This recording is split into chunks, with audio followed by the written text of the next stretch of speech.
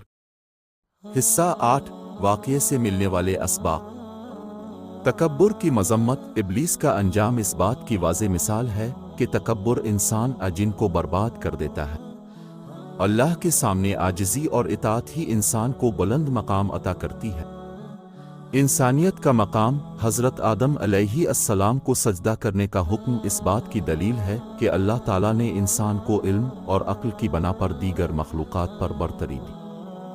شیطان کا دائمی دشمن ہونا۔ یہ واقعہ ہمیں اس حقیقت سے آگاہ کرتا ہے کہ شیطان ہمیشہ انسان کا دشمن رہے گا اور قیامت تک گمراہ کرنے کی کوشش کرتا رہے گا، لہٰذا ہر مسلمان کو اس کے وسوسوں سے بچنے کی ضرورت ہے۔ اللہ کی رحمت۔ اللہ تعالیٰ نے اپنے مخلص بندوں کو شیطان کے اثرات سے محفوظ رکھنے کا وعدہ کیا ہے، اور یہ وعدہ انسان کے لیے ایک امید کی کرن ہے کہ وہ نیک اعمال کے ذریعے شیطان کے حملوں سے بچ سکتا ہے۔ یہ واقعہ نہ صرف حضرت آدم علیہ السلام کی عظمت کو واضح کرتا ہے، بلکہ ہمیں یہ بھی سکھاتا ہے کہ اللہ کے حکم کی نافرمانی اور تکبر انسان جن کو تباہی کی طرف لے جا سکتا ہے۔